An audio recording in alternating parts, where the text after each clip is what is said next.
Welcome, everyone.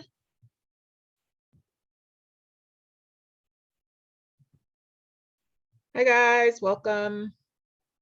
Let everybody log in. Happy Monday. Actually, Monday's almost over. Kimberly, she's so committed. She's watching from her minivan. Welcome. Minivan. Do you hear me? Yeah, it looks like you're in a minivan. Where are you? There are two Kimberlys. That's really interesting. But you have a video of me and there is a second Kimberly. We have two Kimberlys. One is live with the camera. One is just a picture. That's interesting. Hi, It's I both don't have me. a minivan. It's a Mini Cooper, actually. Oh, it's adorable. Another Kimberly. Okay, perfect. Hi, Kimberly. Hi, ladies. All right, I'm gonna mute. All right, we're going to get started. I think most of you know me from joining us for other deep dives, and if you don't, welcome. I'm Deborah Gallant. I'm the Executive Director of E4All in Berkshire County. I am going to share my screen just to make sure I stay on track with what I want to talk about. View slideshow. All right. So every month we join together on usually second, third Monday around 4 o'clock to talk about a topic that we think you probably need to know more about. Sometimes you don't even know what it is I'm talking about. It's like, what? This is one, though, I hear people talk about all the time, which is, I know LinkedIn could do more for me, but I don't really know how to attack it. So I found the smartest guy I know who knows LinkedIn like the back of his hand. I think he made such a point of it when I first met him. It's like, I'm saving you for a deep dive. And we've had this scheduled for like 6 months. Today, we're going to learn from the master, Robert Braith, who is one of our mentors here at E4All in Berkshire County, about how to use LinkedIn to grow your business. And you all know that I never run anything for E4All without thanking our sponsors, because if they didn't give us money, I wouldn't be able to offer this great stuff to you. And if you don't know what E4All is and you happened upon us, we help people start up businesses. With 700 businesses started already, 70% still active at 3 years. But I think most of you are alums, so you know that. We do these deep dives every month. The one in June is about staying on track with your business strategy. July 18th, the basics of starting your own nonprofit. And I just want to make this point. We have some amazing deep dives from about 20 months worth of programs that are all archived. And so maybe it wasn't all that interesting then, but it's something you want to learn about now. I will tell you the one that has been watched the most as a recording is getting certified as a minority and woman-owned business. If you don't know anything about that and have been wondering, it's a fantastic program and I encourage you to watch it. And this one will also be recorded. So Robert Braith will introduce himself for you in a moment, and he's going to do a presentation and he'll be sharing his screen and talking about LinkedIn for small business. And we'll have Q&A throughout.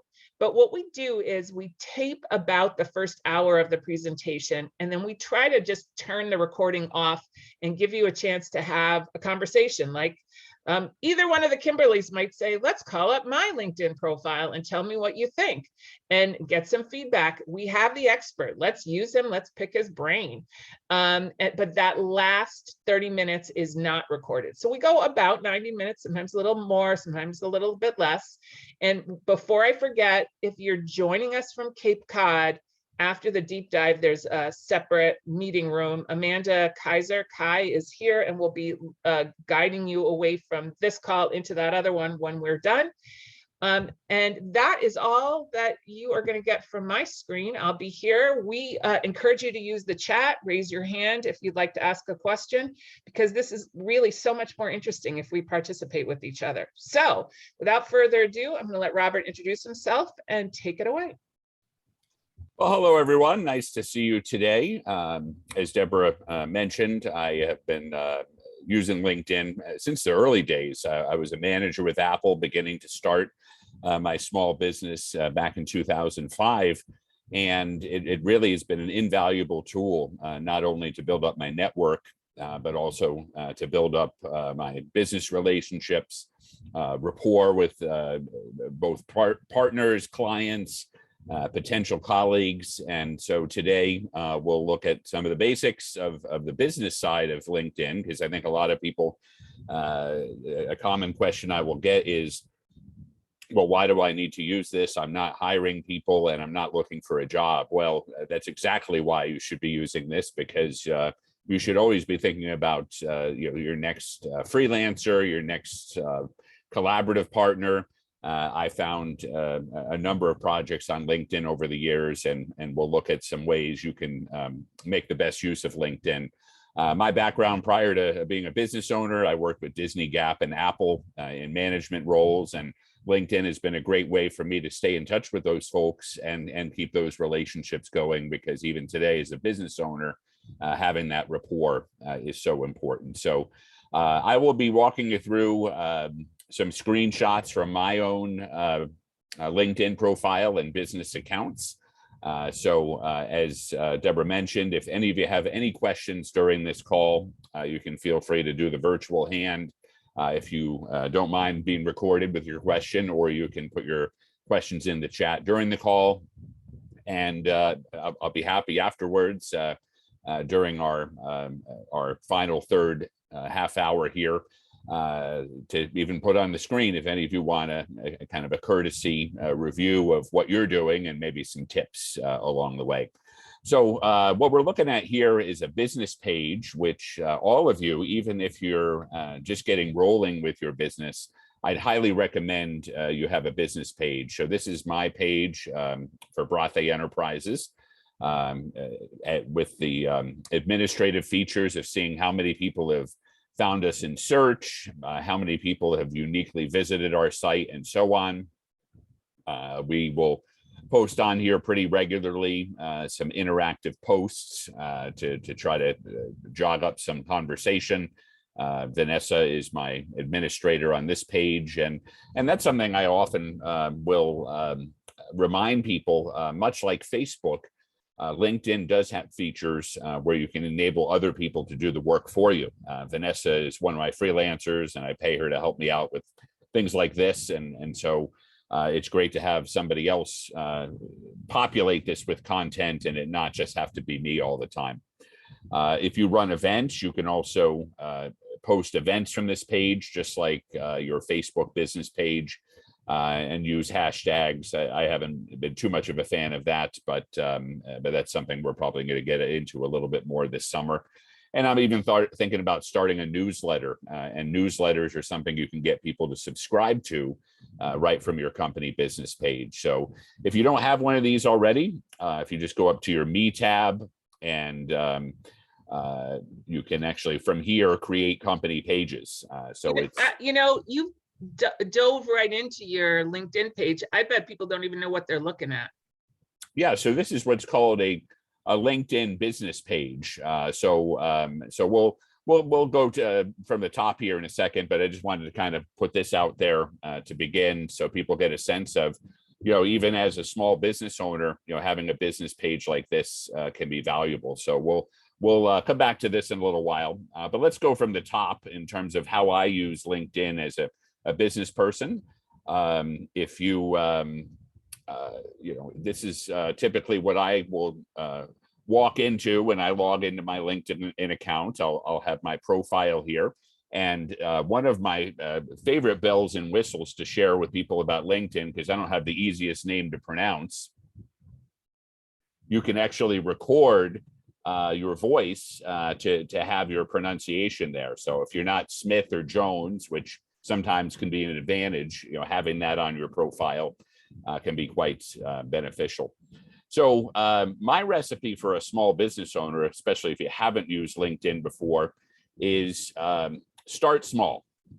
And what I mean by that is the common things I hear from people are, I'm too busy, I don't have time, and I don't see the value in using LinkedIn as a platform.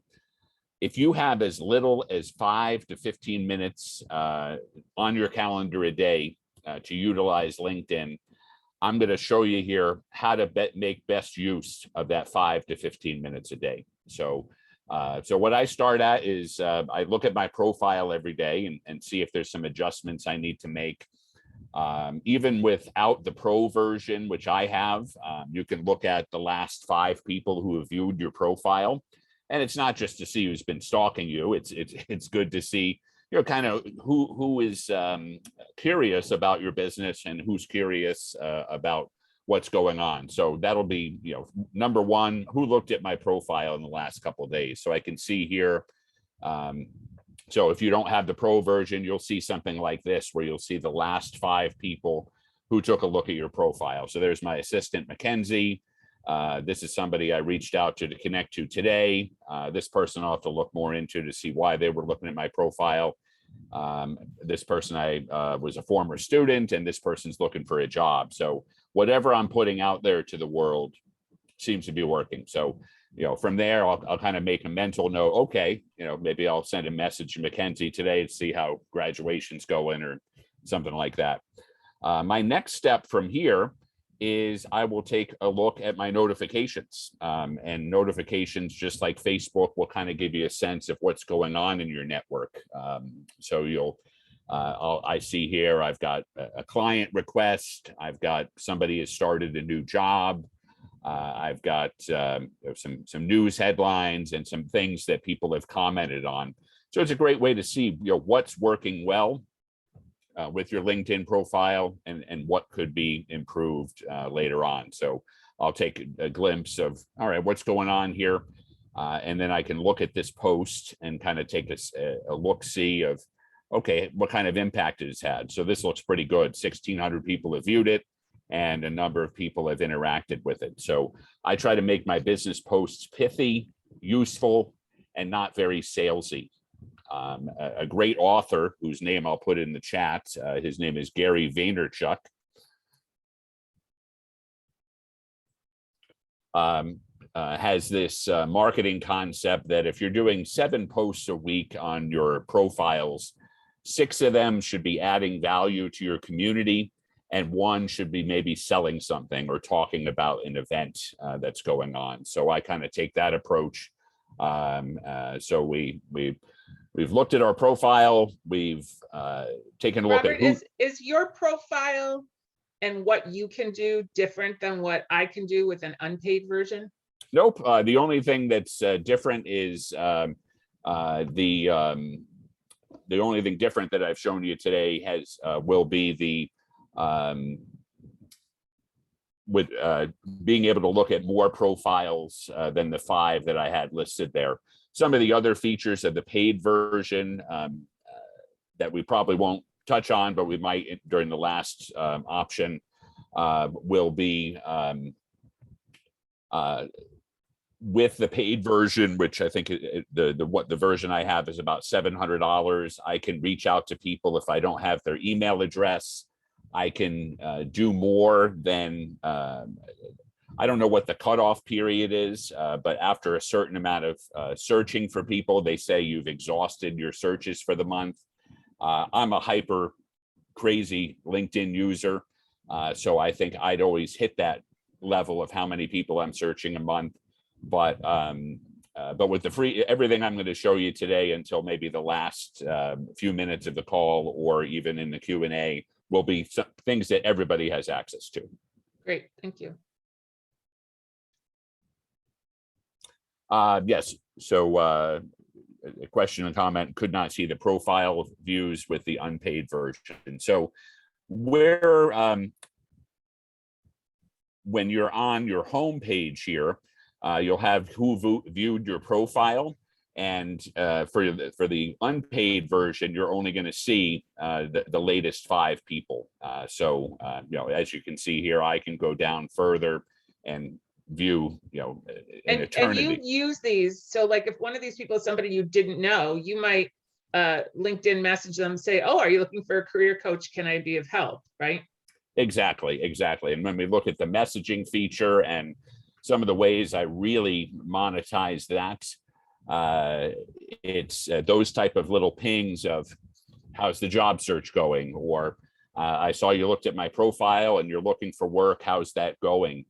Those type of things can be invaluable, whether you're a career coach, you're have a baking business, or some other type of business where you're offering products or services.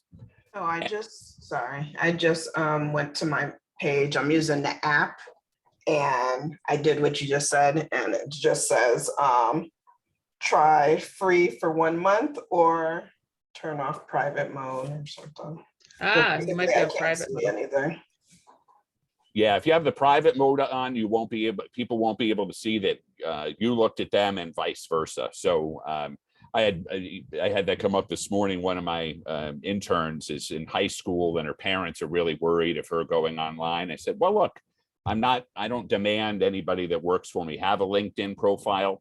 But if you're concerned, or you want to be in stealth mode because you don't want people knowing you're looking for work or something like that, it's good to have that privacy setting on when you're just starting to get out there, because it's a good way to kind of explore it without having to have people know that you're looking. And we'll look at some of the settings a little bit later, so you can kind of see what you can control in terms of what people see. Because that can be a big concern, especially if you're just getting started and maybe you don't want your employer to know you're starting a business or getting rolling there. So while we're on the home page, again, this could be a big time sink. So I might spend a minute on here and see if anybody's posted anything interesting. I might reach out to this Nick Knott here, who looks like they just they're going to be a part of some cohort of training. So that might be somebody. I'll look at her profile later. I'll just open it in a new tab and maybe look at it after the call and see if that's somebody that I want to get in touch with. So let's get to the profile, because I think that's whether you're just getting started on your small business or you are gung-ho into it and wanting to get yourself out there. This next segment will give you some tips on really how to make the most of your profile without just repeating what everybody else is doing. And I'll mention some words to avoid. I'll mention some just general things you should avoid, and some recommendations on really how to make yourself stand out, so you come up in as many searches as possible for your profile. So this is the profile page. I mentioned earlier, one of the tricks, you can put your pronouns here. You can also put the pronunciation of your name, as I mentioned earlier. And then right below that, you have your headline. This is where I think people make one of the biggest mistakes with their profile, is they just put in their business owner, chief bottle washer and owner of their company. And these aren't really going to make you stand out. They might be adorable, like having an answering machine message that's a little goofy. But here you really want your call to action. And that may be something you've heard about before in your sessions with E4All, or in a marketing course. You got to have a good call to action or a slogan. And one of the ones that's really worked well for my company is the one you see here. I can find you the job you desire and deserve. Recently, I've been working with one of my clients, and this is what we put for hers. She's a branding and photographer.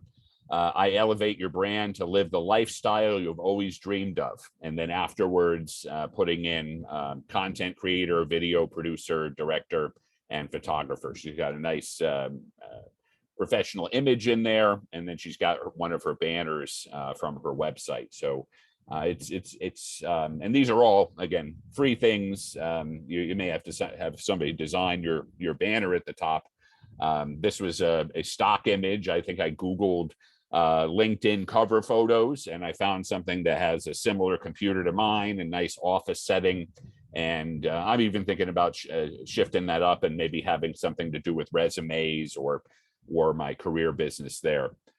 This photo, it isn't the greatest. I took it myself, but it looks more realistic than the one I had on there, which was about 7 to 10 years old. But you should have a photo on there. that's an important thing to have. Now, you may see that my account here has followers versus connections. Your followers comes first, and I've got it set up that way because I kind of want to cut off the pipeline a little bit. I was getting a lot of connection requests, but as a business owner, you should do whatever you can to get to that magic 500 number on your profile. And you might say, well, I don't know 500 people. Well, you probably do. And some of the pipelines I suggest there start with classmates. And here's a great place, E4All. When I went to the opening session where we got to meet all the business owners and had breakouts, I did my best to try to connect with everybody to find the right match, and we did. But at the same time, that might have been the first and last time that person's going to have a chance to interact with me unless I keep that conversation going. So I made a little list on my notepad on my computer, and then I reached out to people with a personalized invite. Dear Julie, it was great chatting with you today at the E4All breakout. I'd like to connect with you and maybe set up a time to chat and learn more about your business. Just something simple like that. And when you get those really good pieces of content, it's important to save those on a little notepad. And I'll show you some of my, as I like to call them, cheat codes I use to interact with people to make it as simple as possible as a great opportunity. So you can have what's called a featured section on your profile. And again, this is a great place if you have things that you want people to see regularly that may kind of fall by the wayside. If it was just a great post or something you want to share with people, that can be important. So I see here Candace and Monica have a great question. The difference between followers and connections. So followers can see all your posts, but they haven't connected with you directly. So a connection really should be utilized for people that you know and trust. I kind of go outside that lane though, with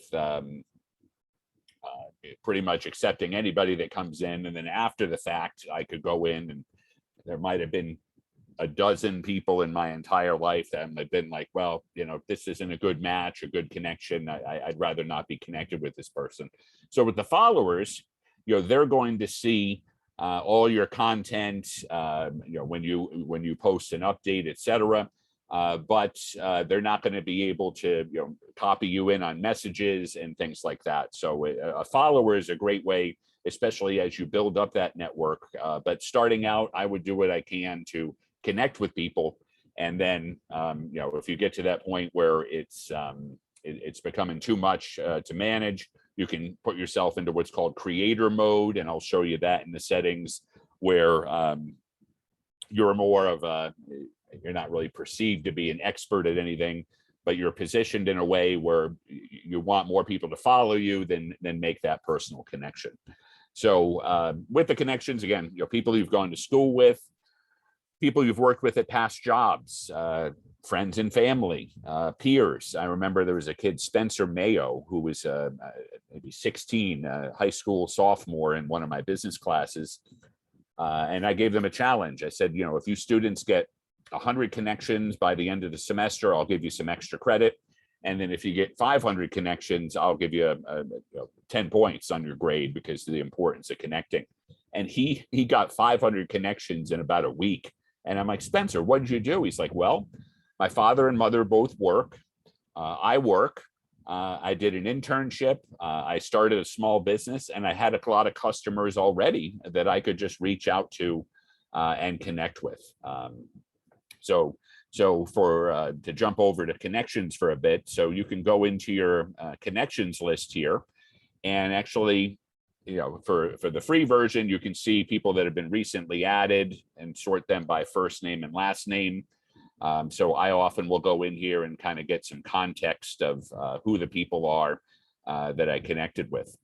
And then one other thing that you can do is Before you go to your actual connections, you have on the My Network page, people you might know. So in this case, this is one of the schools I work at. So they populate this through some algorithm, who I worked at that school. These are some people that have set up the follower type of account that are popular with people. So I could just go in and follow what they're posting. People I went to college with, or went to the same college, and people that live in the same area as me. So this, sometimes I'll just hit connect because this person, we have 433 common connections. So there's probably some context there that I can build.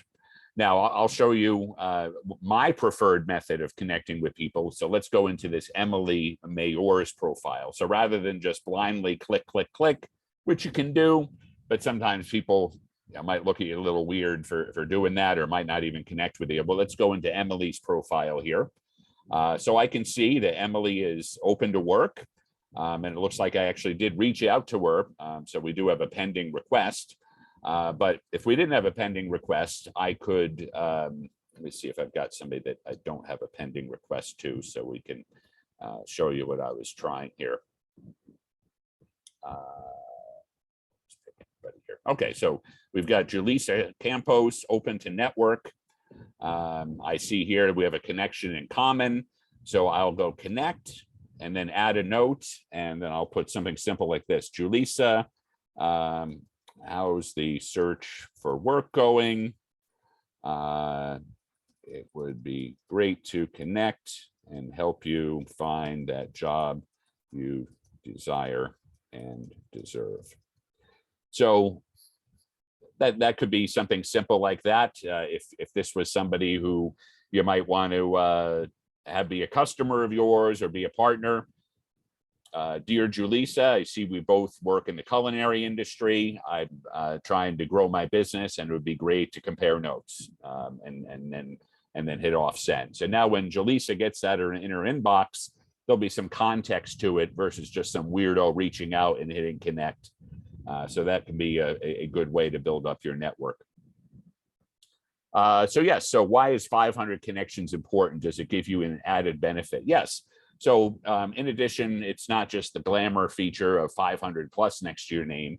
It's how many more people are able to see your profile. And by LinkedIn standards, that 500 number is a manageable number in your network, but it also will give you a good amount of these comparisons where you see. So Zhao Pan with Cultivate, we've got 7 common connections. And because I have 500 or more, it's going to populate me with more people that we might have a common bond in versus just having 20, 30, 40 connections. And I'll give you a weird fun fact. I've probably had, since I started, I've had my small business for 17 years, but the resume business for about 4 or 5. I've only had 6 or 7 clients not work out, and each of them didn't see the value in LinkedIn, and they were in like a weird vortex. They were at like 340 connections, and they just were very picky about who they connected with. And so finding that common bond, I'm not saying everybody that way is going to be difficult to work with, but if you're that close to 500, you really should be putting some effort in to building up your network and spreading the word about what you do. So yeah, the common things are common colleges, common companies, common vicinity, and people you might know with similar jobs. So going back to the profile, you might ask, well, I live in Clyde, New York. Should I put Clyde, New York, or should I put the Syracuse metropolitan area? It's really your preference. If you're looking for business in that small town, it might be good to put that's where you're from, but it might also be good to pick the largest metropolitan area. As much as I love Saratoga Springs, not everybody knows there's a Saratoga Springs, Utah, and as much as I'd like to think everybody knows where I live, it's still a small town city. So having the Albany, New York metropolitan area comes up can be beneficial when you're searching for people. So we talked about the featured area, things like posts and links, and also pages that you want people to see. People can also view your latest activity. So I try to have activity every 1 to 2 days regarding something going on, speaking at a conference, giving people some pro Robert, tips. I get that LinkedIn can be hugely valuable for a person like you who has a career coaching practice. Who, right? People are going to hire a career coach, and they could literally hire you through the connection on LinkedIn. Candace and Monica make beautiful stained glass. I mean, is it reasonable to expect that people who make beautiful stained glass should put this much effort into LinkedIn? Is it going to turn into business in the same way? Help me understand how they should be thinking about it. Sure. So, especially if you have a product business, that's really where this featured area can be beneficial because, let's say you have your latest products, you could feature them in this section, and it could take people over to your e-commerce store or to your website to then, hopefully make a purchase. And that's why I prefaced 5 to 15 minutes a day as a small business owner is more than enough time. And for a business like that, it could be, once or twice a week, creating a post with, one of your stained glass items, putting a link over to, where you would like to direct them, whether it's your full website or your Etsy store or things like that. Because believe it or not, a lot of the people that use LinkedIn like I do are business owners with or people that have interests and hobbies and things they want to purchase, and it's a great way to find people. One of my business, I was just at her house today, a hat business. She makes hats for glamorous things. Like the Kentucky Derby, but then she also makes hats for First Communion and going to parties. So everything from like something $30 range up to $400 or $500. And she'll go on LinkedIn once a week, a couple times a week. She'll share something that she's made, and then she'll link it over to her Etsy shop. So it's good to have a presence, but again, I don't think even as much as it looks like I've put in a lot into this, and still, the realistic thing is if I'm putting in 25 minutes a day, that's a lot. I usually will log on here a couple times a day and see what's going on, but it can be a time sink, and you don't want that to be that way. Tyresha, you want to ask your question? Yeah. So I work in finance, and I also have a bakery business. So I like right now I just write, entrepreneur, owner of, Shug, and finance expert. Like, how do I actually really effectively show both? Sure. So if you look at my profile, I've got my day job teaching, and then I've got my business page, and so you could still keep your finance job number one, but somewhere on here, actually, and then when you click on the link for your company, so in your case, your bakery business, if people do want to learn more about that, you can kind of keep those things separate, but it'll bring people over to a business page where you can that's where you can go crazy and post stuff about your bakery. So you're keeping your professional life there, but then your business that you're just starting to get going, you can keep that separate on a business page like this. Okay. Mm-hmm. Because that's a common thing I hear from people is you've got we all seem to have a couple different lanes we play in. I've got the resume business and my teaching work, and those kind of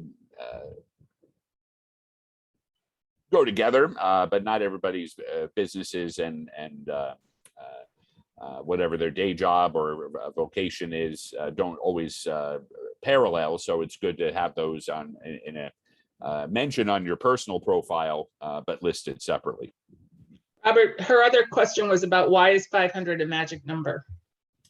Yeah, so that 500 being a magic number is studies say that once you hit that magic number, it's almost like the law of diminishing return. Certainly, you're going to see benefit of 600, 700, 800 connections, but when you have that 500, the mutual connections that can see you and the number of people who can see your profile when you do a search grows exponentially. And we'll look at the search feature in a moment to kind of see the benefits of having a very broad network in terms of how many common matches you can find for whatever you're looking for. So let's actually look at a baking business here, or let's just put in baking, for example.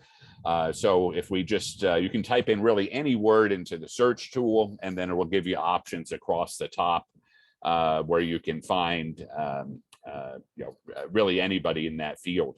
So let's say, okay, that's not specific enough. I want to find anybody who's a scratch baker. And so you can go there, and then that's, let's go to people so you can kind of see that.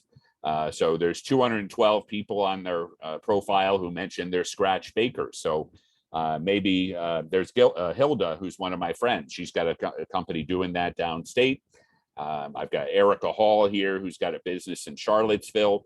So this is really where the small business owner can really benefit from competitive intelligence. And what I mean by that is, all right, well, I'm starting a baking business. I'm starting a calligraphy business, stained glass, apparel, banking, whatever.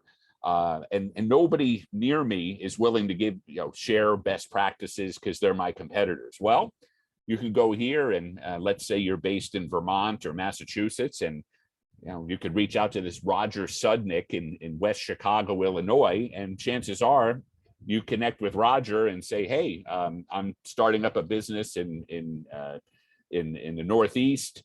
I see you've been doing this very successfully. Could we maybe set up a time to chat so I can learn more about you and you about me? And so it's a great way to type. So any type of field you're looking at. So you've got people. You've also got companies to see. So here's a scratch baking business in Portland, Oregon, Milford, Connecticut. You can see who else is on here. So you might be stunned, especially whatever business you're in. Let's do stained glass, for example. 1,700 different companies are listed on here that are in the stained glass space. And then when you go to people, 14,000 people with some type of stained glass entity. So this to me is one of the gold mine areas for a small business owner to find collaborative partners, distributors, suppliers, you name it. And then you can break it down by location, what company they're currently with, and then they can even break it down further by who's a common connection of one of my friends, where are they based, what school do they go to, are they in the arts and crafts industry? So those are some great uses of the search tool that can truly benefit the small business owner.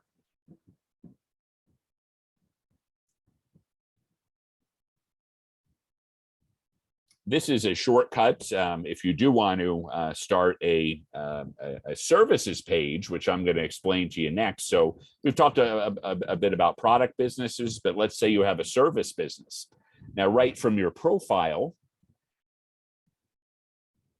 you'll notice there is a open to option. So you can be open to work, you can be open to hiring, and you can be open to providing services. So in my case, I've got this one. And if I click on that, there are a number of different services, if you offer them, that you can list out on your LinkedIn profile. And so let's say you have a services business. I'm going to see. So these are the different fields that you can list out. So in design world, let's say you're a graphic designer or an illustrator, you can hang a shingle for those services. If you're in the coaching business, you could do DEI consulting, public speaking, training. So there's a lot of fields. Home improvement, you're an interior designer, do landscape, you can list those out. photographers, which I often see are a good small business, food photographers, pet photos, photo booths. So for free, you can have a services page on your profile that looks something like this once it's filled out. With the services you provide, you can list up to 10. You have an about page and whether you offer your services remotely or in person. So I'll put this link in the chat for anybody that kind of wants to see some things that you can do with your services profile. And then with the free version, now you can actually get requests for your services. So it's for a product business, that might not make sense, but if you offer any type of professional services, that can be a great feature to add to your profile. Covered that. The messaging tab. So messaging can be quite valuable to you. I don't know about you as a business owner, but I have probably an absurd amount of read mail. I read all my messages daily, a couple times a day, but it's kind of hard to sift through those. So I could go in here and let's say I want to see the times I brought up Pittsfield in my messaging. So I go to Pittsfield, and I can see my friend Karen, this person Jim I met years ago, Donna Collins, and a couple other people that I have context with in Pittsfield. Let's say I want to find people that I've mentioned Coffee and Connections to, which is an event we typically run. And then I can look through and see who I sent that particular message with some keyword searches. So again, with the free version, these are all things you can do, and a great way to kind of track and seeing the success rate of some of the messages that you send out. I haven't had this happen to me, but I have heard it happen from a couple of people where they sent the same exact message to about 40 or 50 people at the same time. And they got the big slap on the wrist by LinkedIn, and they couldn't use their account for a couple of days. So just be mindful of that. You don't want to just spam people with a lot of information, because that can be a little bit much. Let's see. We looked at this already. These are the newsletters I mentioned earlier. So here's Sangeeta. She invited me to some hospitality and travel newsletter. And this is what it looks like. So it will come into your inbox, but it'll also be available on your LinkedIn profile. And this is, again, another free option.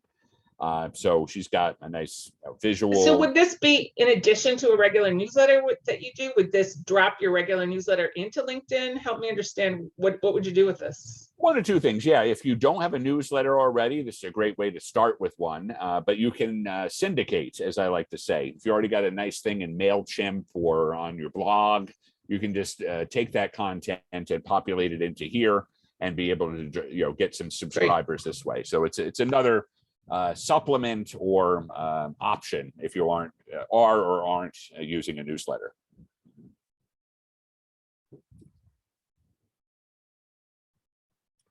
We talked about messaging, we talked about notifications, and so yeah, at the top I mentioned the company page, and a couple of people I mentioned already, especially if you're working a job and you don't want to mix your business with your professional life at this point.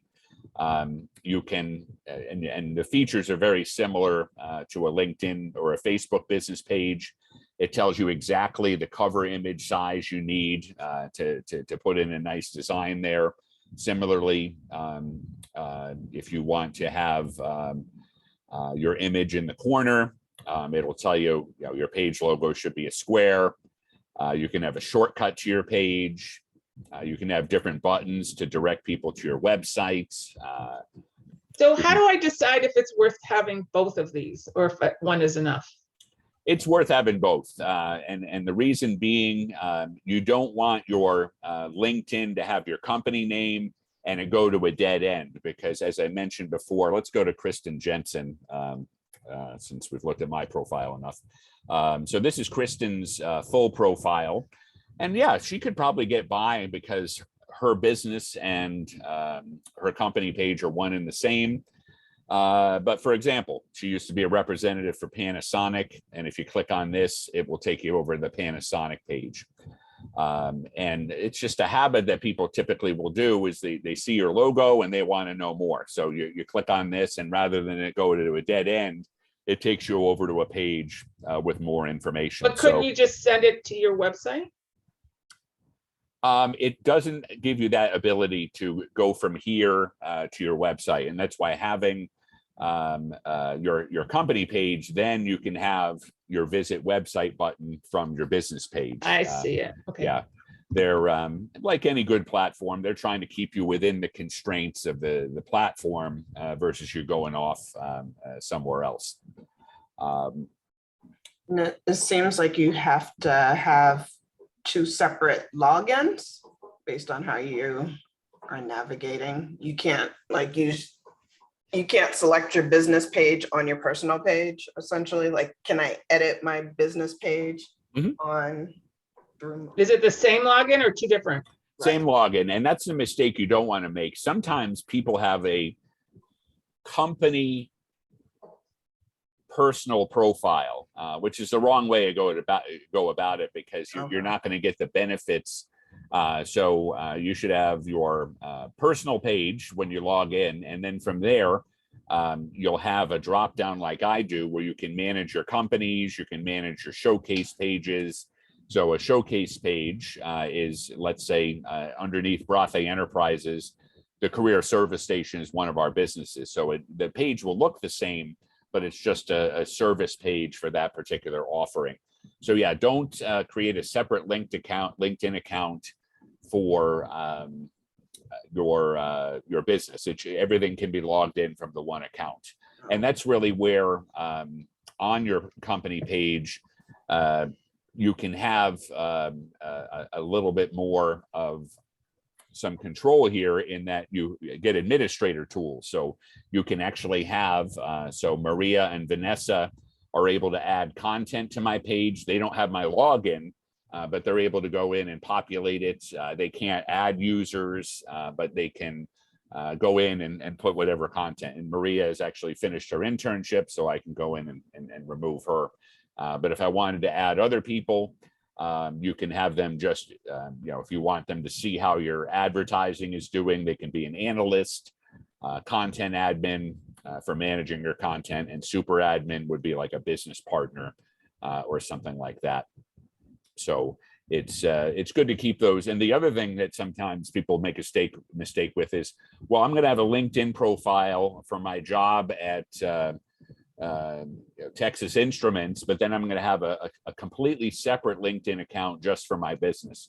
You're doing yourself a disservice, because chances are very likely that somebody from your distant past is going to know you because of something on your LinkedIn profile. And that's why it might be quite ludicrous, and other LinkedIn people might say something differently than me, and that's fine.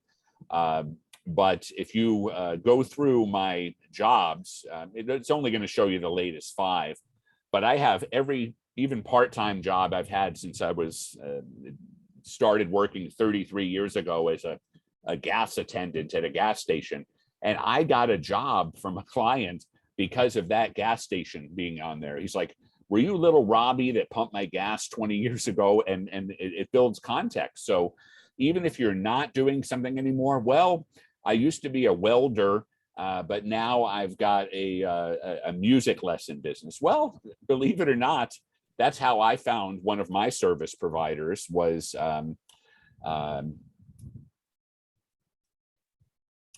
so this is, again, how I find people. So financial advisors, bless their hearts, they're great, but a lot of times I've experienced a little bit of pushiness from time to time. So I had enough of that. I'm like, oh, Christine, purple hair, interesting. But then I looked at her profile and I'm like, well, wait a minute. She's not just a financial advisor.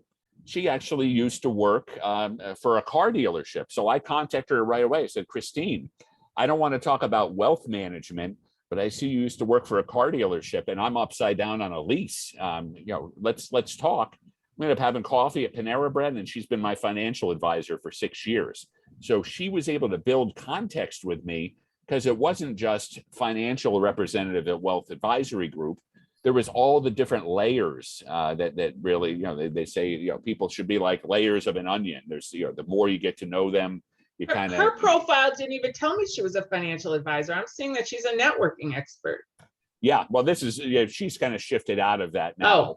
But at the time when I hired her, it was really about, the financial work she was doing. So now, because she's wanting to shift gears into more of a networking expert and things like that, she doesn't emphasize some of that other stuff as much as she did. So even in her featured section, she's got her posts and links to her podcasts, any kind of audio visual content that she's created.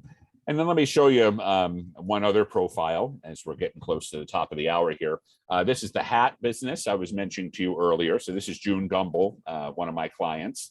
And she's still, relatively new at this, but she's got the 500 plus connections. She's obviously got to get a little bit of better summary here. And she also still doesn't want to put a business page up for one reason or another. I think it's primarily she's got the perception that it's a management piece more than anything else.